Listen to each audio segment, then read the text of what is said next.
we worked together last January, February, it was beginning of last year, wasn't it? Yeah, we did, yeah. To be able to get sort of your diabetes under control. We had some success with that, but what's been the story sort of since that time, since we last worked together? Okay.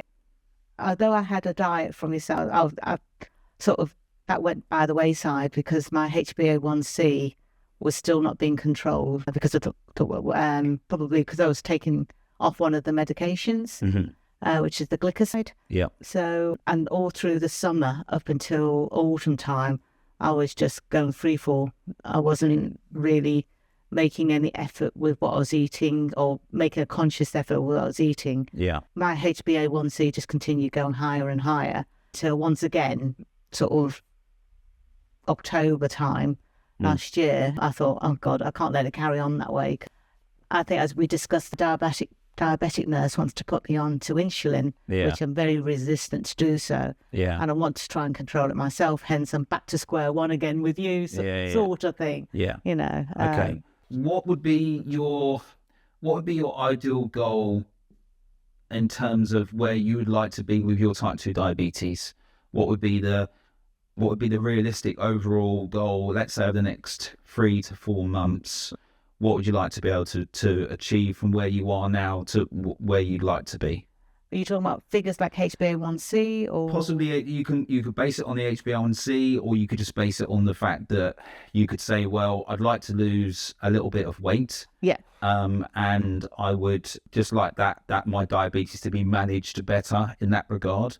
So it could be that. Yeah. Yeah. That, to be fair, yeah. I mean, definitely, because since Christmas, I've put on over half a stone. Yeah. Just because of Christmas and bad eating. Yeah. So yes, to lose weight.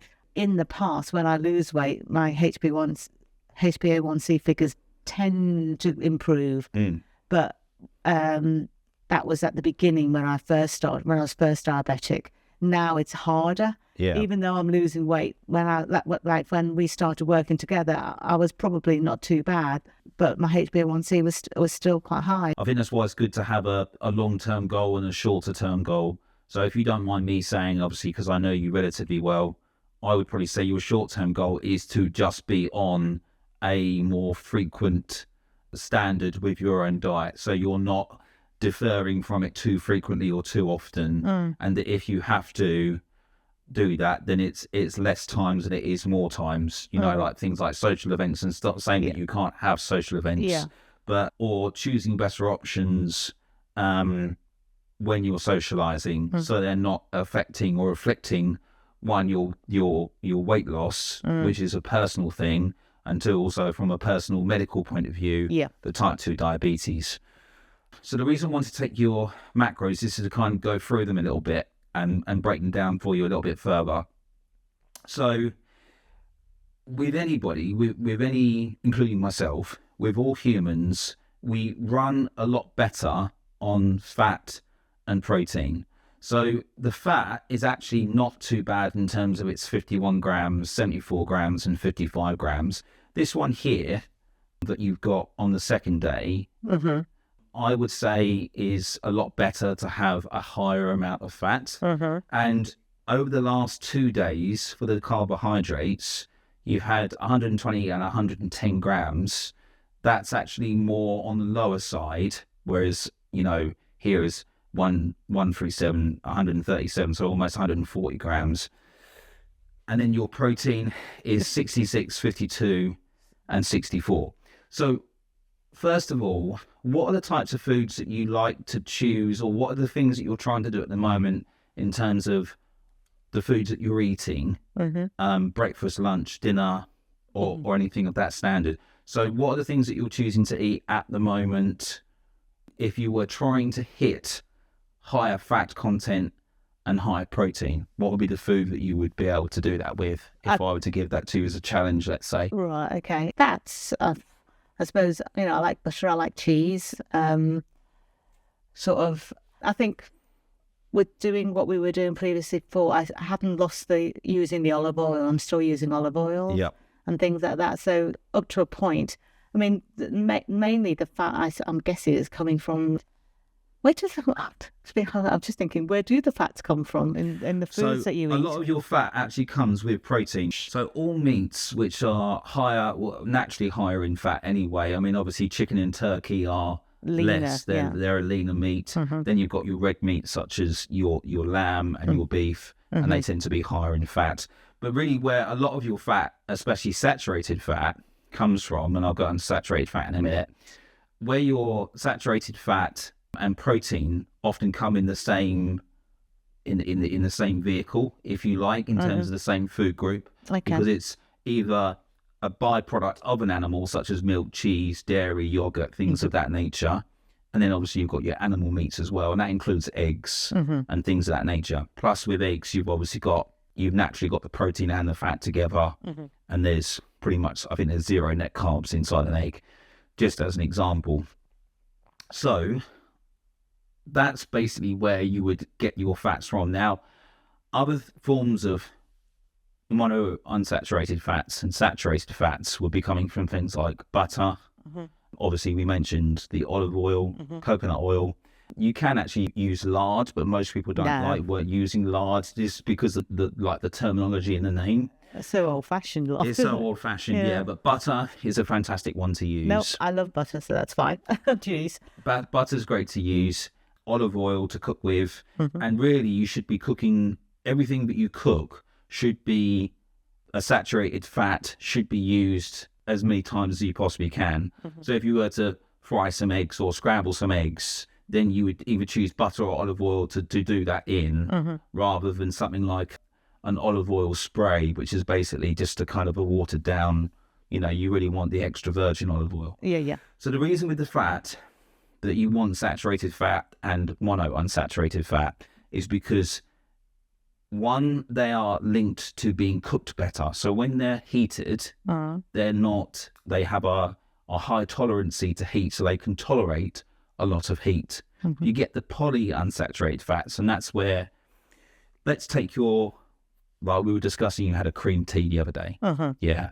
So let's say that you had a cream tea and you had some cakes and some scones there, or something of that nature. The fat that they will use within those items, whether they're brought in or made in the kitchen, will be probably quite likely to be a form of vegetable fat or something of that nature, which is cheaper to be able to produce a product. Does that make sense? Yeah. Those fats have been obviously heated, because they have to be heated to cook a cake or to bake a cake. But being heated, a polyunsaturated fat such as a vegetable oil, if that's being heated, basically turns into what we call a free radical, and a free radical then can form into an aldehyde. Now, what does that mean? Well, basically, when you heat oils such as vegetable oil, if you eat food that come out of a package, such as, you could get like a Cornish pasty from your local shop, or something of that nature, like a snack or something that comes out of a package, that will tend to have higher amounts of bad fats, such as vegetables and things like that, and that they are polyunsaturated fats, and they're no good for you, because they basically don't have an ability to have or withstand high temperatures. And so because of that, they end up becoming toxic, so they oxidize, and they create something which is what we call free radicals, which are basically in the blood and oxidate the blood. So when you're choosing fat, you actually want it to be saturated or monounsaturated. And how you do that is through butter, olive oil, coconut oil, things of those nature. But most people will tend to cook with olive oil or butter, one or the other. Saturated fat as well is also linked to having higher HDL, so high density lipids, and then you've got your low density lipids, and that's kind of more to do with cholesterol. But to have higher HDL comes from saturated fat. So if you're having more animal fat, you're having more animal meat, with natural amounts of fat within that meat, and you're also having things such as butter and olive oil, you're actually having higher amounts of saturated and monounsaturated fat, which are good for you, and they actually naturally increase your levels of HDL, which are good, which are called the good and the bad fats, but they're better. It's better to have a higher reading of HDL than it is LDL, though LDL is still very important. The majority of the time, those types of foods will have used a very cheap sort of oil to be cooked in, and so they're not going to be good for you. They're not going to be good for your overall body. They're not going to be good for your levels of toxicity. So how many toxins are inside that food, because it's using basically crap oil, and it's not going to do because it's an inflammatory marker, it won't do your type 2 diabetes any good either. No. So you want to try and stay away from things like that. With your carbohydrates are actually quite good. I'm not really sure whether that's because you know that you've been tracking for the last few days. Yeah, I think I have to admit, because I am tracking, I'm being more conscious of what carbs I'm eating. Which is why tracking works so well for a lot of people, because they've actually got a feed of what they're doing. I mean, we tried to do a glucose monitor, didn't we? But that didn't really seem to work very well. But yeah, again, tracking carbohydrates is a really good way to do that. And we'll get onto carbohydrates a little bit more in a minute. And then obviously your protein. So your protein needs to go up. So I would say that your protein is probably two-thirds to a half the amount it is at the moment. So you've got 66, 52 and 64. I'd want to see you pushing up more towards 100 grams per day. Right, okay. Yeah, and having higher portions of your protein, and that will naturally lower down your carbohydrate amount as well. Okay, so for carbohydrate, where carbohydrate goes so wrong, and like I said, like you've been tracking for the last 3 days, so your carbohydrate's a little bit better balanced. Yeah. But let's just say that you are having 140 grams per day of a carbohydrate, just for argument's sake. That's not too bad. You know, it's controlled, let's say. But let's say that your carbohydrate is coming from your rice, your pasta, your bread, your cereals, your cakes and biscuits. And I'm not saying that you eat all that food all the time, because obviously some of your carbohydrate will come from fructose-based, things such as, fruit, bananas, blah, blah, blah. Apples, yeah. And then you've got some carbohydrate which will be inside your vegetables and things of that nature. Okay. But if you just take the basic carbs, which everybody eats, including yourself, and like you say, you quite like to have your bread, they all come from the wheat. So rice isn't wheat-based, but pasta, bread, cereals, your cakes and your biscuits and things like pizza are all based around the wheat, and that wheat is called dwarf wheat. And that dwarf wheat is very high in a starch, which is called amylopectin A. Amylopectin A has got a higher glycemic index than table sugar. So it will spike your glucose levels in your blood higher than what table sugar would do.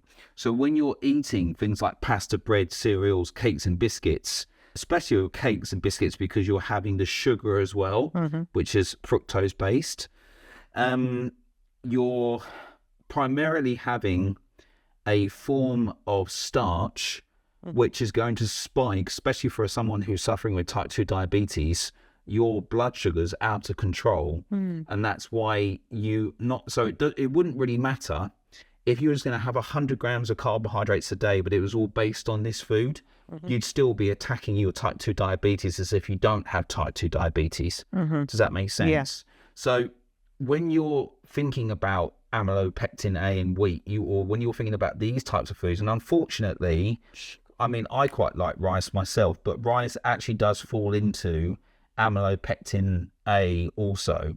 The types of carbohydrates that aren't so much are things like lentils, beans. We talked about the root vegetables such as your parsnips, your carrots, your potato, your sweet potato, although they call it like yams in America. Those types of things are amylopectin B or amylopectin C, and they don't have such a high glycemic index spike, especially things like lentils and beans. The amylopectin C type carbohydrates are a lot lower in the glycemic index for food groups. Does that make sense? Yeah. So what you need to do is not only worry about how many grams of carbohydrates you're getting per day, where am I getting it but from? where you're getting it from, and if it's actually a highly refined wheat or a highly refined sugar, which then takes me on to fruit. So when you consume fruit, obviously fruit has got fructose in it, but by a function of the liver, you use fructose sugar for energy. You actually store it as fat. And that's a primeval thing. And the best way that I can explain that to you is if you think of a bear in the woods, before they hibernate, they will do anything they possibly can to store weight. And a lot of that weight will come from things such as like honey, is why bears love honey. And they will get stung to death by the bees to be able to obtain the honey, because honey is very high, or 50% of it is made of fructose. And that fructose will be stored as fat, because that fat storage is going to be used for the entire time that they're hibernating for. So bears, before they hibernate, get incredibly large because they probably won't eat very much at all for 3 months of the season where they hibernate and they basically go to sleep. Or they at least are at a resting state. So that resting state means they're not consuming. So when they come out of hibernation, they're all skinny and kind of malnourished because they've kind of just living off their reserves. Well, that's the same for us humans. In fact, that's the same for all mammals, is that when we consume fructose or fruit, you have to be very careful because you're having this sugar which doesn't get converted into instantaneous energy. It gets converted into fat instead and stored as fat and then used at a later date. If you go back in pre-agriculture, before we started farming, you wouldn't have had year-round fruit. It would have just been seasonal. You'd have just had accessibility to, berries and things of that nature that would have grown naturally within the environment that, you were walking around as. So you want to be able to think, right, actually, do I need to consume as much fruit as kind of everyone says, I'll eat your 5 a day and things like that. But actually, a lot of your carbohydrate and all my carbohydrate comes from vegetables, and the majority of my energy comes from fats and proteins.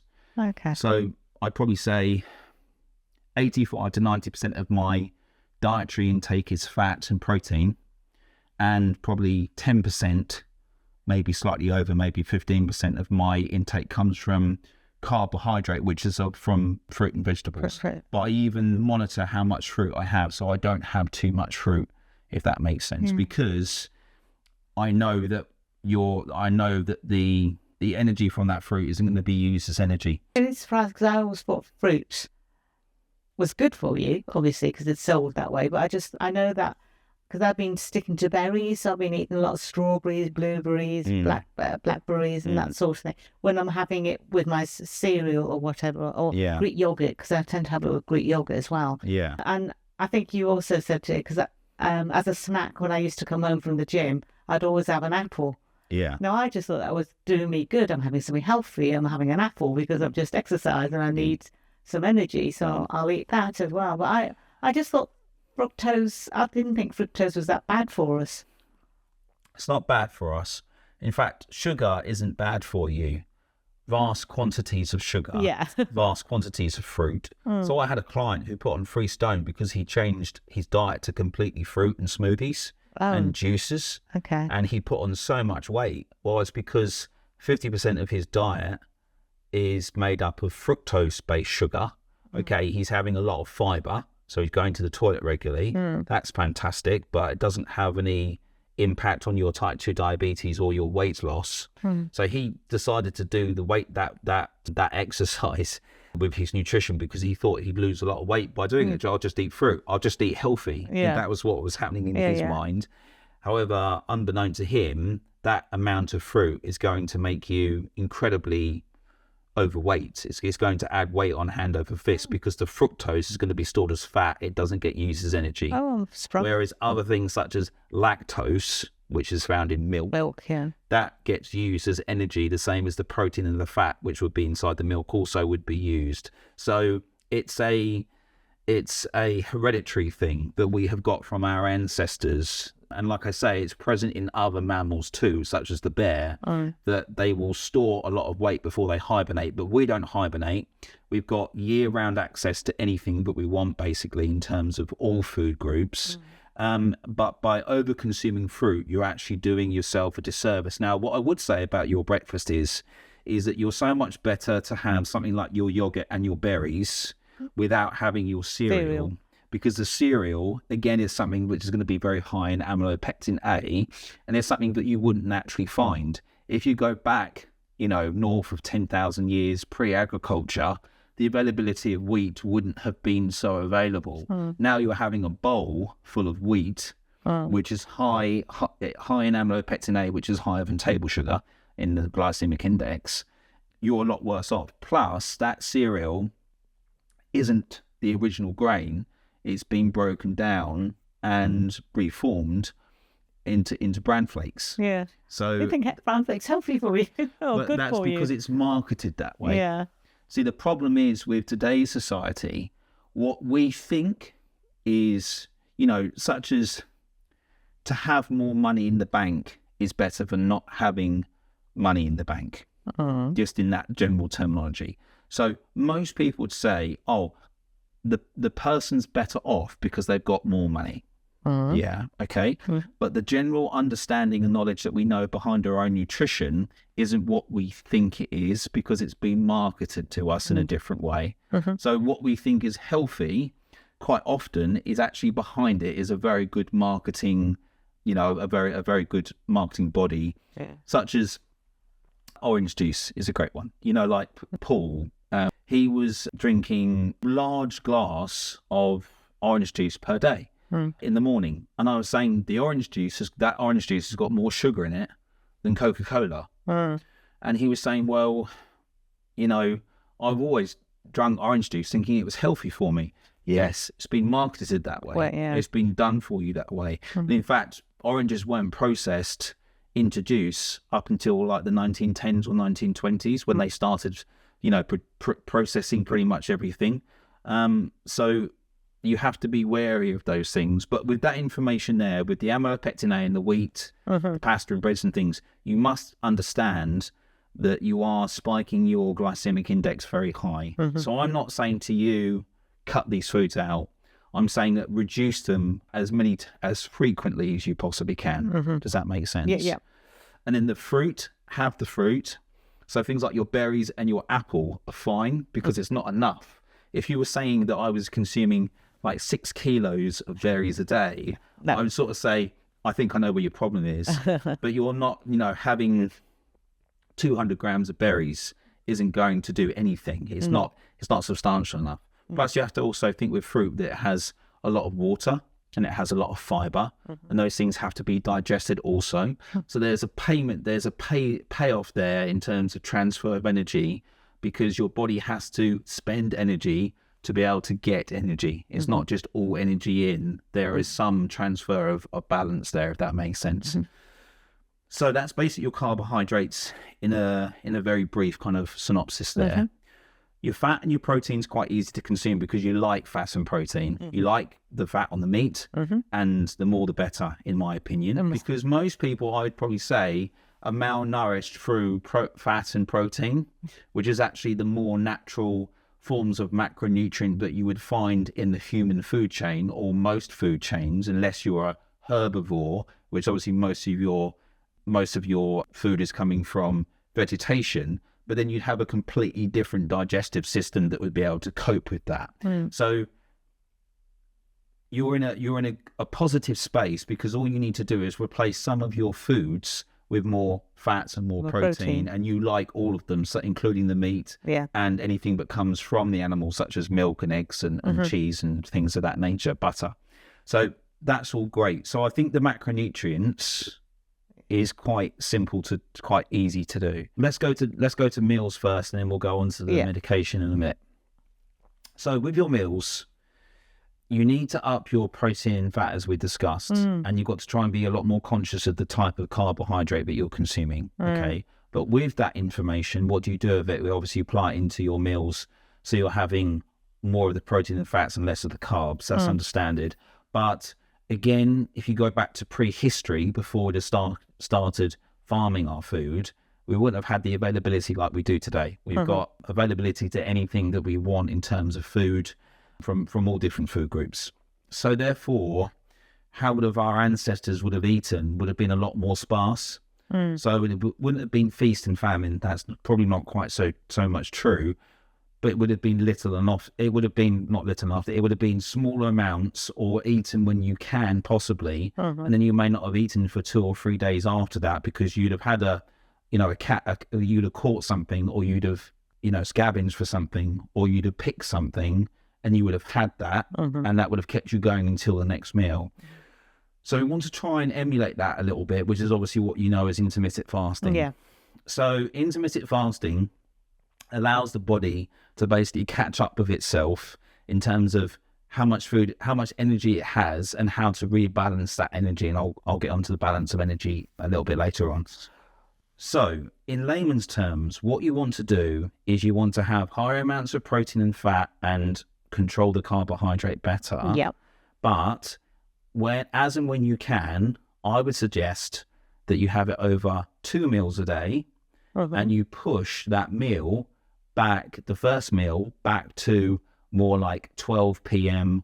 or 1 p.m. rather than having a meal at 11 a.m. when you first have your breakfast. Yeah. Okay. So you're pushing it back, and then let's say that you then have a meal at 1 p.m.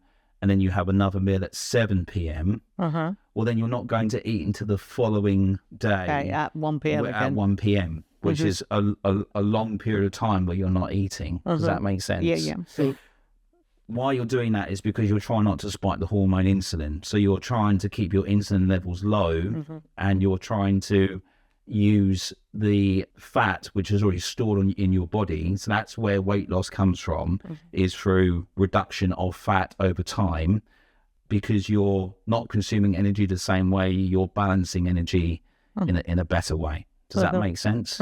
So what I would suggest you do is, let's say when would be when would be an ideal time, rather than me telling you what to do, when would be an ideal time to eat? Yeah. So let's say Monday, Wednesday, Friday, nice and simple. Okay. And normally you'd eat about 11 a.m. Yeah, something like that. But you're actually going to push the window back to 1.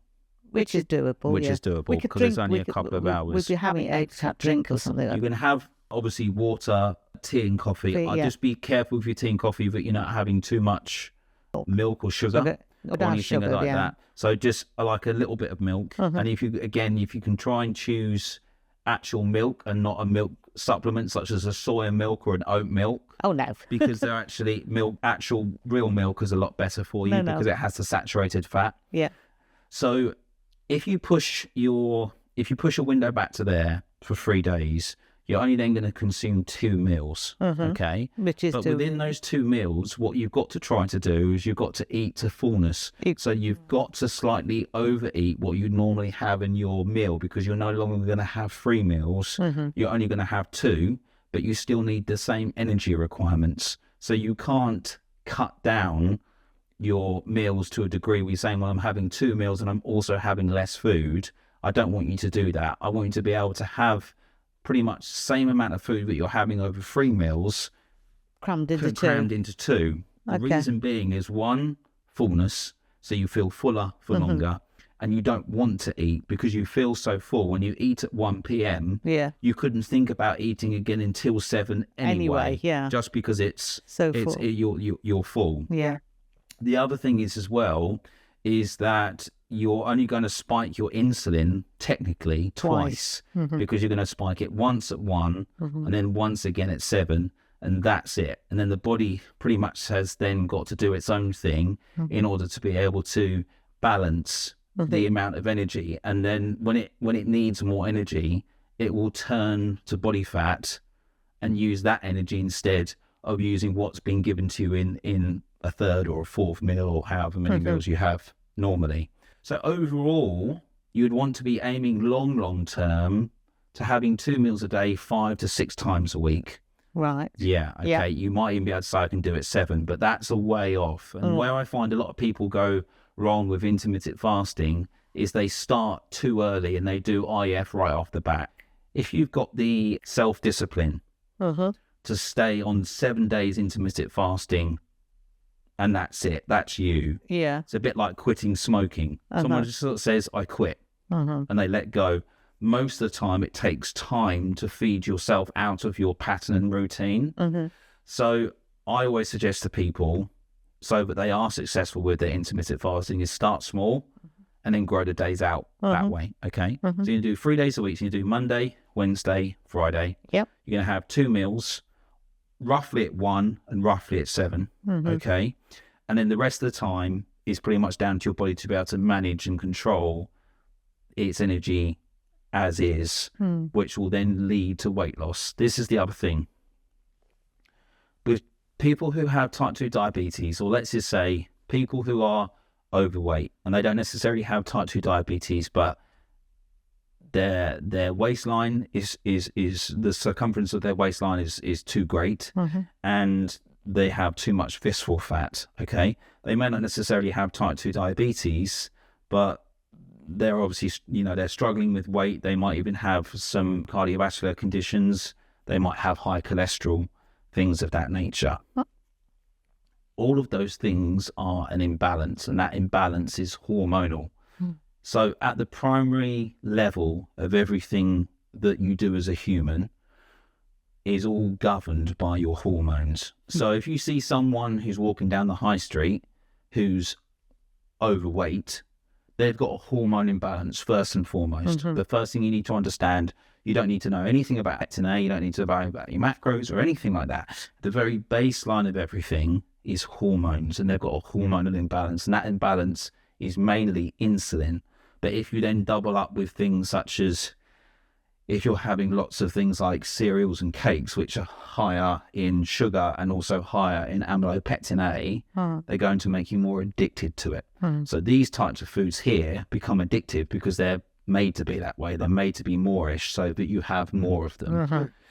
So that's also going to then stimulate other hormones such as your dopamine and your serotonin, because you'll get a dopamine hit from having a chocolate bar. You see what I mean? You don't have to go out and hunt for a chocolate bar. You just go to a shop and buy one. So at the baseline of everything, and the baseline of your type 2 diabetes, is an imbalance in hormones. That's the first thing. And then the second thing around that is the fact that you're obviously, as you know, your blood sugars are going to be higher than they should be. You're also going to have higher amounts of insulin spikes. So by doing the intermittent fasting, you're taking care of those things a lot better. You're actually using your diet to help your type 2 diabetes, but also help control your balances of not only your hormones, but also of your blood sugars, your hyperinsulinemia, which is basically too much insulin in the blood. And then you're also starting to look at your visceral fat, which is inside your liver and inside your pancreas. So visceral fat in the pancreas is dangerous because it actually starts to degenerate these cells which make insulin and glucagon. And then your liver is there to govern energy expenditure. And by putting too much or having too much fat storage or fat backup, which is what we call visceral fat, inside the liver or any organ, is not healthy for it, and it actually is at a weak rather than being at an advantage. It's not better off for it, if that makes sense. In order to rebalance your hormones, you need to, 1, have more protein, 2, have more fat, 3, have less refined carbohydrates, so refined wheat and refined sugar. Then on the back of that, you then add in intermittent fasting. Okay, so intermittent fasting 3 times a week. And what that will do is it will start to rebalance everything. And once that rebalance happens, and it takes a time, so I'd probably be looking at 3 months from now, and you start today, and you sort of say, right, today I'm starting afresh, I'm going to stick to one intermittent fasting. I'm going to stick to higher amounts of protein, higher amounts of fat. You still got to wait for some time for your hormones to rebalance, because what you've done unknowingly is you've taught your hormones, such as insulin, to spike more frequently, and because it spikes more frequently, it asks for more sugar. Because it's you've given it that food, and done too many times or over time, it's going to start to want that more and more, which is there where you start to see people who are addicted to these foods. It becomes a problem. Not only because they're sweet and they're easy to consume, like no one's going to struggle consuming 5 chocolate bars. It's just not going to be a problem. If you had to do it, you could do it. You might feel a bit sick People afterwards. who are addicted, Whereas if I asked you to eat 5 individual becomes a problem. steaks, you might get through 2.5 and go, I cannot eat enough. But the energy amount in both of those foods, such as chocolate and steak, might actually be the same. That makes sense. So in order to do so, you need to in order to rebalance your hormones, you need to use higher amounts of protein, higher amounts of fat, intermittent fasting.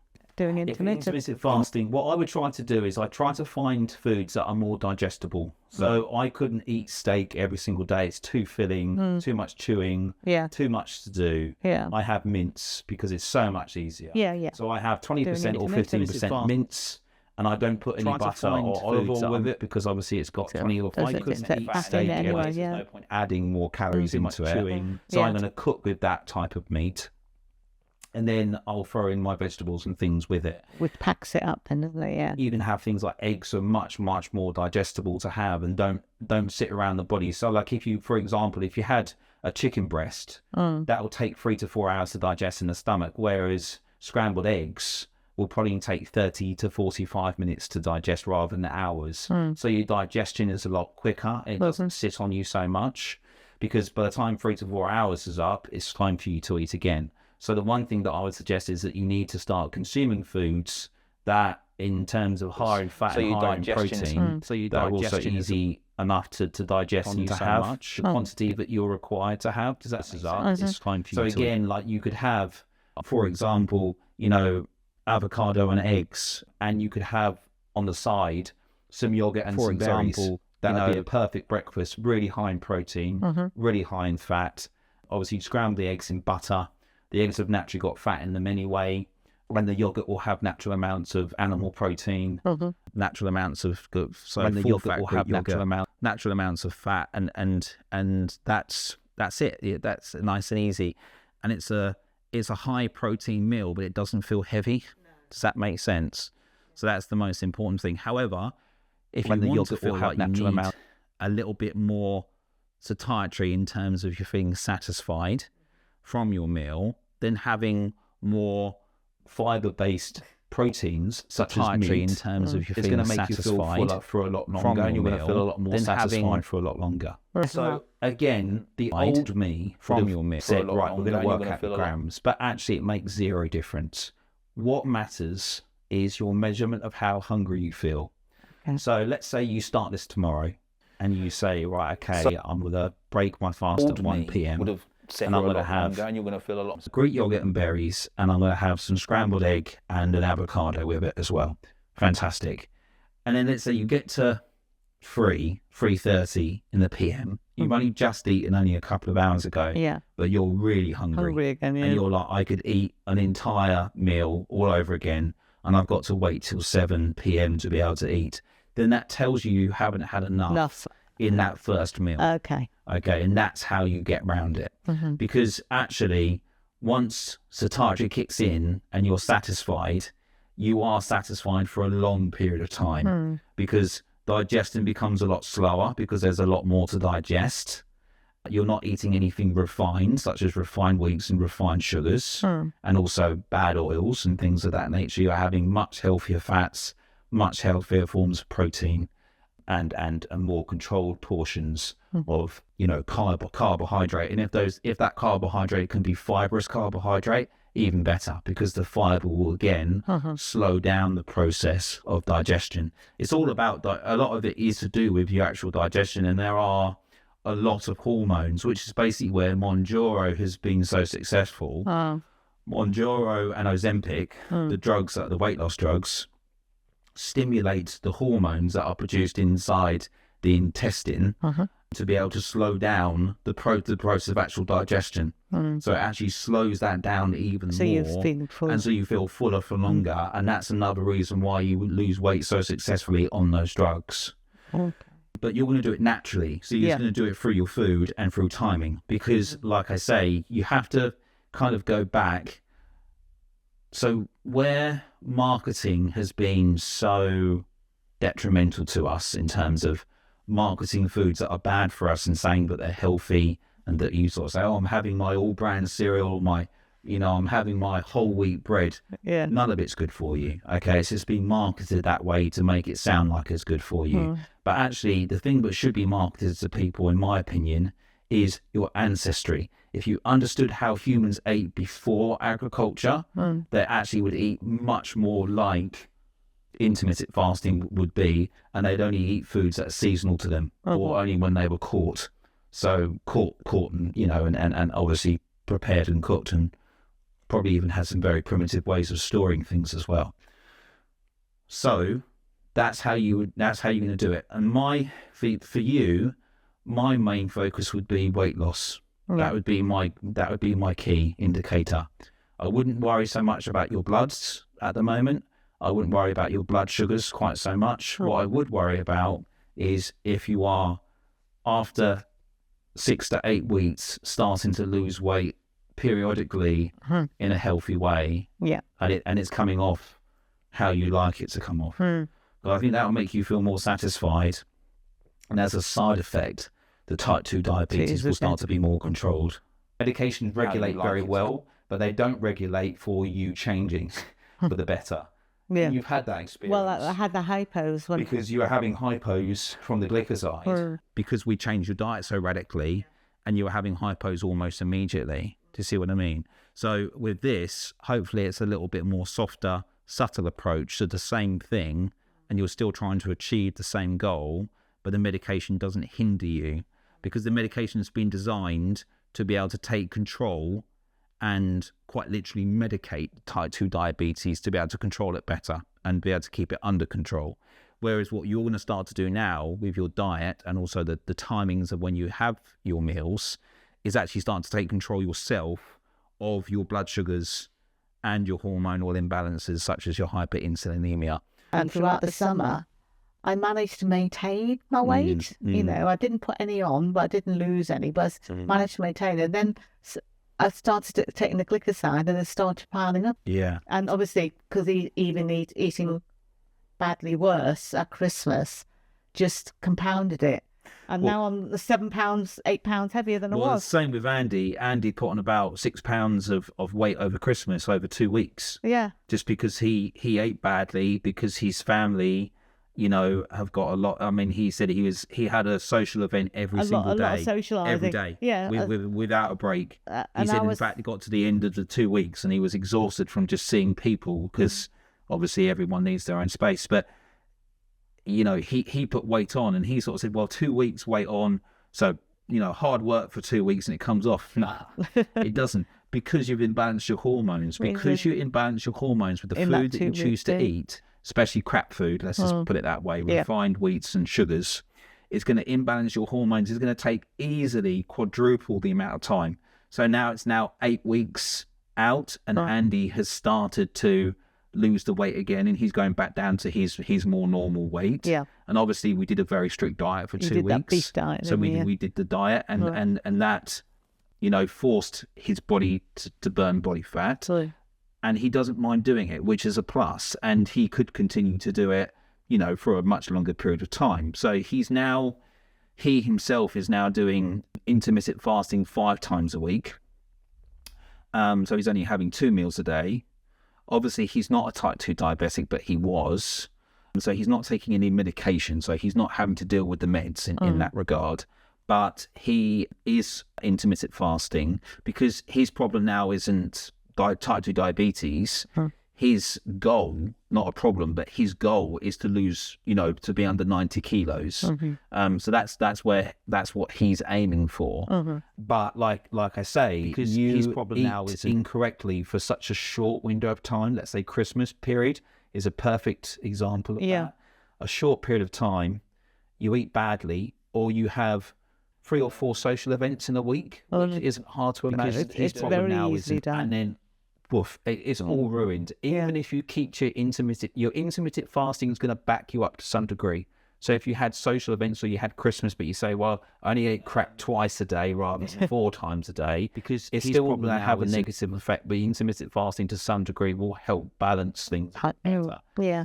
But because of the food that we as a society choose to eat and are also fed, because it's not everyone's fault. I really don't believe that it's individual people's fault. I think actually at the much larger picture, it's the people who are responsible for delivering that food and also delivering misinformation as well. However, it is your responsibility or it is your problem to be able to correct it. And, you know, by doing those things that we've talked about, you will be able to rebalance it. But that type of food, that really bad food, but it is your responsibility or it is your problem to be able to correct it. And, you know, by doing those things that we've talked about, you will be able to rebalance it. That type of food, that really bad food, the weight will start to power back on. The type 2 diabetes, but it is your responsibility or it is your problem to be able to correct it. And, you know, by doing those things that we've talked about, you will be able to higher amounts of medication. It's much harder to come back than it is to get there. To get there is really easy and probably quite fun because it tastes good. But to get back is very hard work. And it does take a lot, which is why I've tried to portion things in sensible amounts now when I work with clients, such as when I work with you, is that I say just 3 days a week, twice a day, one at 1 p.m, one at 7 p.m, and then just increase your fats, increase your proteins, reduce your amount of processed carbohydrates and try and have more fibrous carbohydrates, and you're pretty much golden, to be honest with you. So you can have things like potatoes because they're an amylopectin B, so they're still relatively high on the glycemic index. I'll just be careful how much you have and how many times you can have them. Things like potatoes. So if you say I have a jacket potato twice a week, because they're that's an relatively amylopectin B. controlled. So if they're you're still having a jacket relatively high on the potato every single glycemic day for lunch and you're index. saying I'm putting weight on, I'll say, well, it's because you're I'll starchy be potato. careful. That's probably what I would choose. That's probably what I would choose to do. I know, but because jacket potato, I think I've mentioned it before, the diabetic nurse or the diabetic clinic said jacket potatoes are the worst thing for a diabetic to eat because of the way when it bakes, the sugar's released and therefore it makes it spikes you more. Is how they told us as such. No, I don't think that's wrong. I mean, obviously, with a baked potato, it is got smaller amounts of fibre in it. And obviously it's very high in starch, so its natural starches are quite high for such a small vegetable, okay? But when they're cooked, they are a lot more easy. So baked potato, the centre of a baked potato is the flesh of the potato, if you want to call it that, is very easy to consume. So it's easy to eat a whole baked potato because it's so soft, which makes it very palatable for us. We don't have to do a lot of chewing with the jacket part of it. The skin, which is supposed to be the best part which of is it. probably the best part of it, is going to be harder to digest. But a lot of the baked, so what they're getting at is that because it's so easily digestible, because it has been cooked, because you can't eat potato raw, as you know. So because it's been cooked, because it's been through that process, it's much easier to digest. And because it's much easier to digest, your spiking of insulin will go right up. So that's kind of where you've got to be careful. So I would have rice, and I'd prefer you to have potato than pasta. Oh, potato rather than pasta? Yeah. In any form? In any form. If you can steer away from your cereals, your pasta, your bread. And your cakes and biscuits as many times as you can, you're going to do yourself quids in. Because they're basically like eating raw sugar. Okay. Because of this starch, amylopectin A. Well, if I can have rice and potato, then I can avoid. I won't feel too diddled. And you're just portioning it, and that's where you can use MyFitnessPal. You don't have to use MyFitnessPal all the time, but with MyFitnessPal, you might say, actually, I haven't tracked for a few days or a week or so. I'm just going to track for the next few days and go, actually, I'm having quite a lot of rice with that meal. I actually need to again do what Chris said and go back to.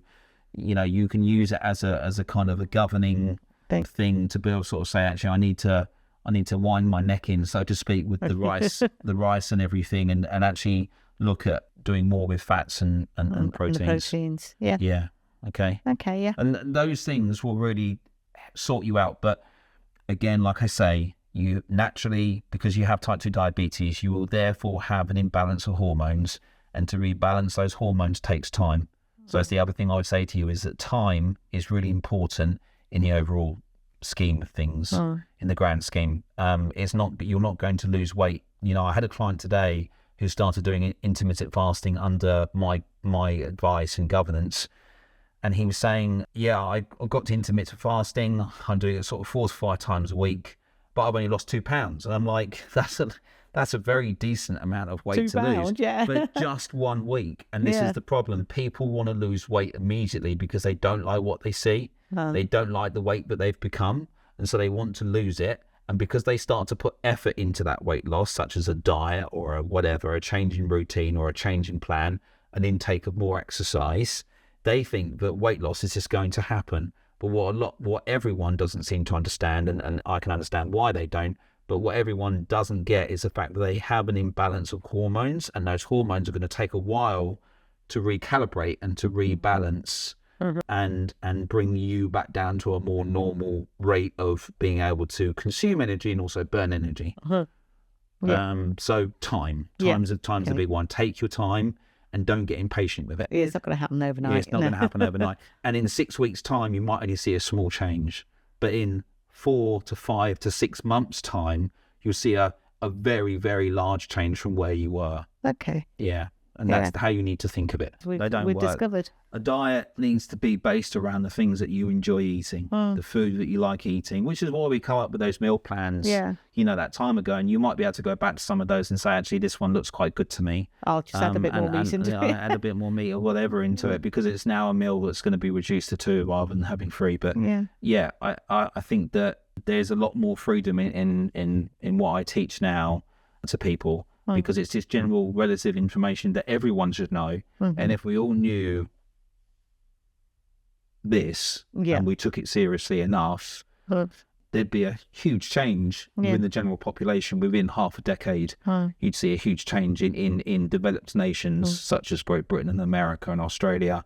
You'd see, huge amounts of improvement and just general health, because the gross amount of, let's just say, amylopectinate-based wheats, for example, not even including sugar, but just the wheats themselves, a gross amount of agricultural farming that we do in this day and age. But like I say, 10,000 years ago, we wouldn't be anywhere near as available. It's the availability of things which is kind of easy. has buggered us. Okay. Yeah, that's fine. That's good. Right. Thank you. Thank you. Good.